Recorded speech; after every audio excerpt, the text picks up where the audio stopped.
Et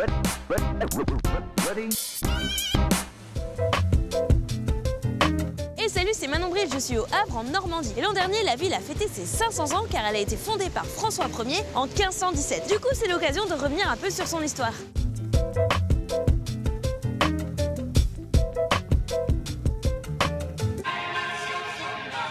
Après la Seconde Guerre mondiale, la ville est progressivement reconstruite tout au long du siècle. Un des lieux culturels les plus importants de la ville est bâti à la fin des années 70.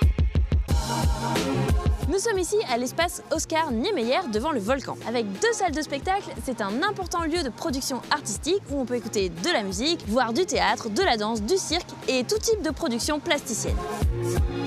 C'est donc le célèbre architecte brésilien Oscar Niemeyer qui a conduit le chantier entre 1978 et 1982. Le bâtiment abritait d'abord une maison de la culture de France, un dispositif impulsé par André Malraux en 1961. Il est alors ministre des Affaires culturelles et le but est de rendre l'art accessible à tous. Aujourd'hui, scène nationale, il est inscrit en 2005 au patrimoine mondial de l'UNESCO comme tout le reste du centre-ville. Depuis, il a été réhabilité et restructuré afin de redynamiser le cœur du Havre. L'occasion pour lui de subir un petit lifting. Évidemment, tous les Havrais connaissent cet endroit, mais ce qui est beaucoup moins connu, c'est que le plan en vue aérienne forme en fait une colombe.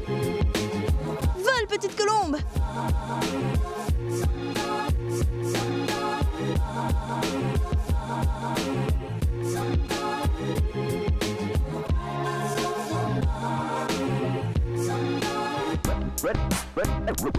Ready?